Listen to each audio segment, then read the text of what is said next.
Hello, Anja. I like the new record.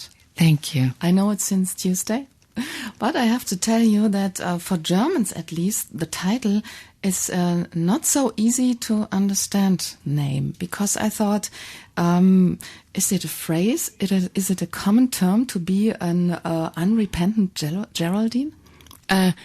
No, it's not. My daughter said, Mom, what's this? What are you talking about? And she says, what's this word? Unrepentant. And I said... Didn't have it at school. No, I said, all that money we're sending to your posh school in London, babe. Here's a dictionary.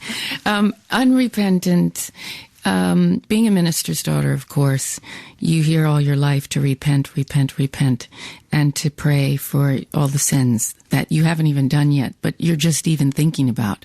My grandmother would pass me and say, I can smell the sin that you're thinking. And I'm like, oh my God. But it was funny, huh? I mean, she didn't mean it so. Oh, yes, she meant it. Oh, really? Yes, she meant it. Yes, she was a missionary Christian. She meant it. She was one of those very stern women, and who had a lot of influence in the family. She was a teacher. She went to the university in the 20s, in the very, very early 20s. And so she was teaching, and she was a big influence in my life. But yes, unrepentant is to not apologize for what you believe in. And Geraldine was an Irish girl that got in trouble in the 19th century and had to run away because there was some dashing sea captain. Oh, she did exist, this Geraldine. Geraldine did exist. And there was a drawing made of her by Daniel Maclise in Irish Stories book. And when I saw her, she was praying to the Mother Mary, the Virgin Mary, so that she could be forgiven of what she was thinking about. So you found that Geraldine on this picture too humiliated, and you thought it must be just the other way around. I thought that it's time to talk about women taking a stand, and at a certain time in your life, you have to stand by what you believe in. And you can't keep apologizing for what you believe in. And you have to not just talk about it, but you have to live it and be it. And it felt like at 50, I turned 50 this past year, that, you have to grab those beliefs and who you are with both hands. You talking about this Maclise painter, yeah? And you yourself are holding a brush on the sleeve of your new record. So are you a painter too? A sonic painter. I'm a sonic painter. I can play around with paints. I love getting my hands dirty in the paint, but I'm not pretending, so don't worry. I'm not turning into visual. I have no illusions, okay? Even though this picture, whatever it is, like this graffiti thing, is half concealed by you, I know what you wrote on the wall. It's verbal bomb. Yes, it is. It's verbal bomb. I was playing around on the canvas with a friend of mine, and it seemed as if the idea to paint sonically was driving me on this record, to find different tone. And I didn't discover Cézanne until the past year. People had tried to get me to, and it just went over my head. I didn't get it. And then all of a sudden I was looking at the black clock, this painting, and I started to hear rhythm. I started to hear progression and melody.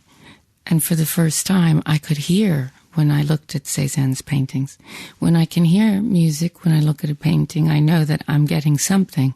I might not understand what I'm seeing, but I'm feeling something. So that was that became 16 Shades of Blue. Trouble's Lament. This is about a girl who's named Trouble. Yes. Are you this girl?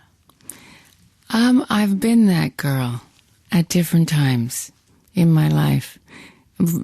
Right now in this song, I'd like to think I'm telling the story, and Trouble can be any girl. But she is running away from Satan, and I've done that a few times in my life. But I have found that Satan has a very nice penthouse and a very nice suit, and his arms reach very, very far. So it's still quite nice to know him then. I don't know. Sometimes it's difficult to know him if you know him too well. Did Armand van Helden, with this famous remix of Professional Widow, did he do this without you knowing it, or was it a commission? There was a guy on the East Coast in New York, Atlantic Records, Johnny D. And during the Boys for Pele time, which was in 1995, he had put out different songs to different DJs. And there were more songs mixed than just Professional Widow. There were a few other tracks by people at the time. And yet, I remember getting sent this one, and we were playing it on the bus at night. Where we were having... On tour? On tour, yeah. We were having a bit of bus surfing, as you do, as the bus is moving while the music was playing.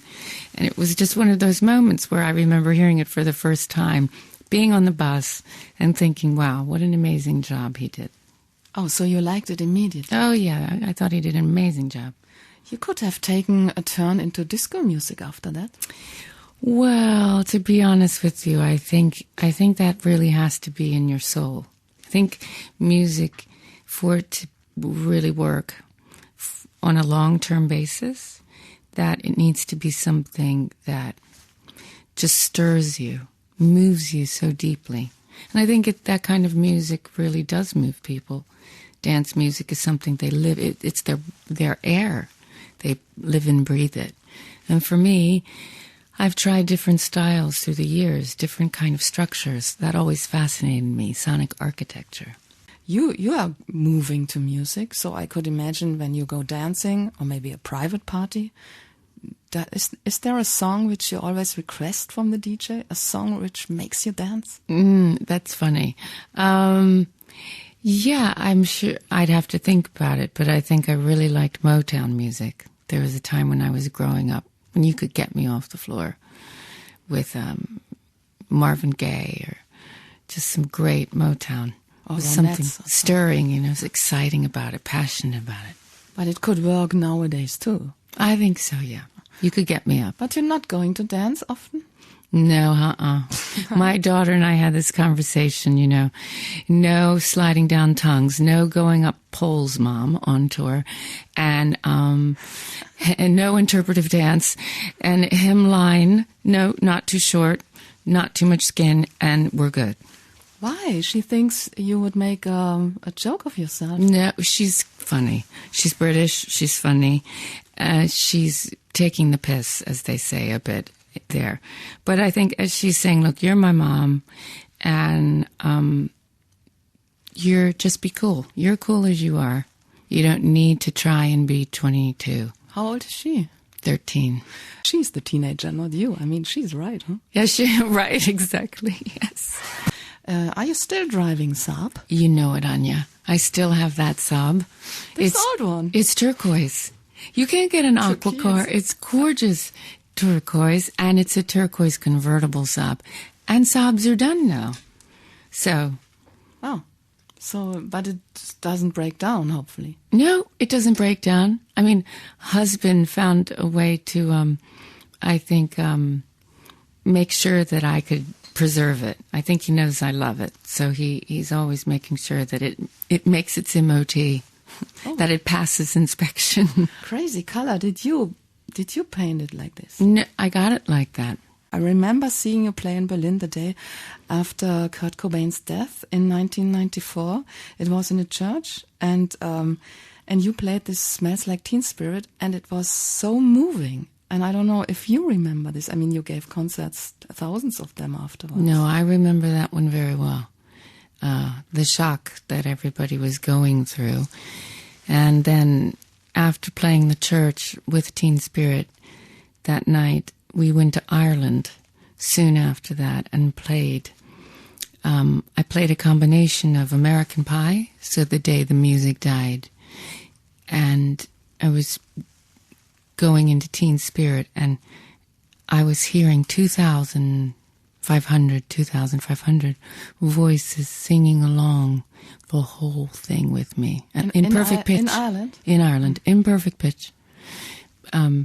Beautiful. I mean, the Irish, they were crooning, almost weeping with with this beauty. It was the most moving experience I've ever had, to have almost everybody in that room singing along to this in an ode to him.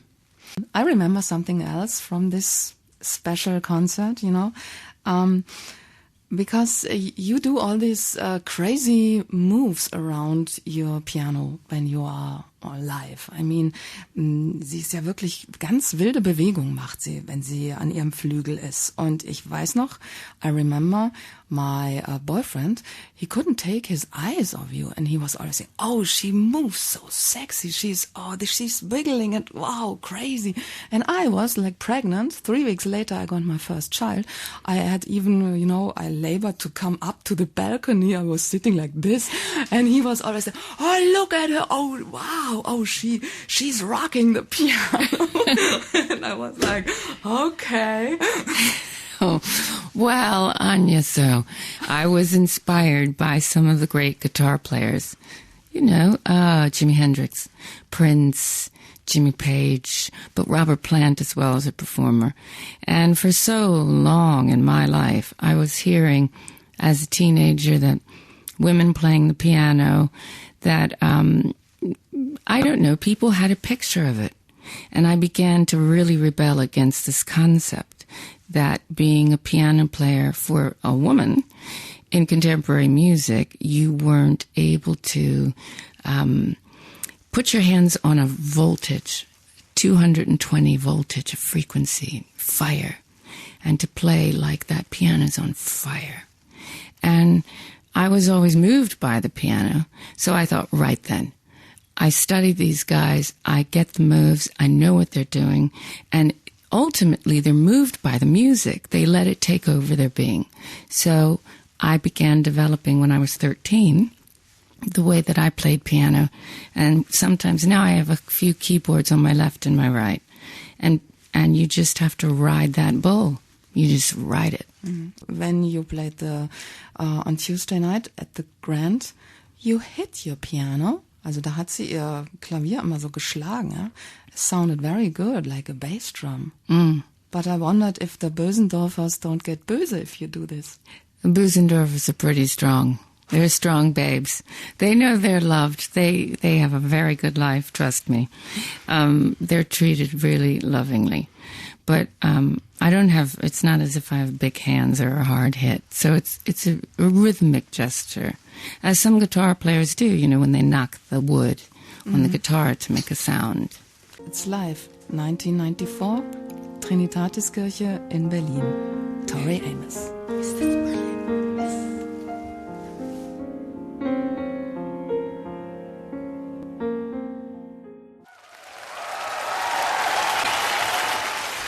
See, the Germans didn't sing a word. They were like, I think we all had like, we cried.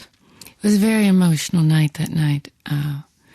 And I remember the Germans being, really cut up, broken-hearted, that such a light was taken so soon. You're going to play in May in Berlin? Yes. And it's just you and the famous Bösendorfer, And the right? Bösendorfer, and some keyboards and the Hammond, So a bit of Rick Wakeman. Promise no cape. No cape. My favorite song, I told you, is the song Promise. And you were smiling as if you knew something that I don't know.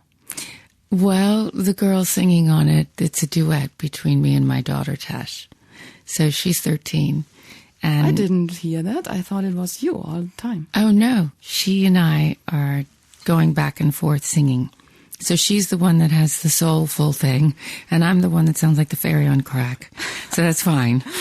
Oh, but I mean, she has a really good voice, like her mom then. Well, we have fun. We have fun singing together. At Christmas, we sing Christmas carols when her grandma's around, and her dad picks up the guitar, and we jam together, and she's grown up with that. And is she playing piano already? She's playing piano and guitar. She's learning them, she's finding her way with it. And are you a strict mom? Or do you say you don't have to practice? Well, I do say you have to practice because I think that there is a time frame for you to really be able to learn an instrument. in a certain way, in a specific way. And then if you wait too long, it's a bit harder. And her cousins are telling her that. Her older cousins are telling her that if you wait and wait and put it off and put it off and put it off, then when you want to pick it up again 20 years later, you have to really work hard to get it. I'm looking forward to May. Me too, Anja. Thanks for coming. Thank you.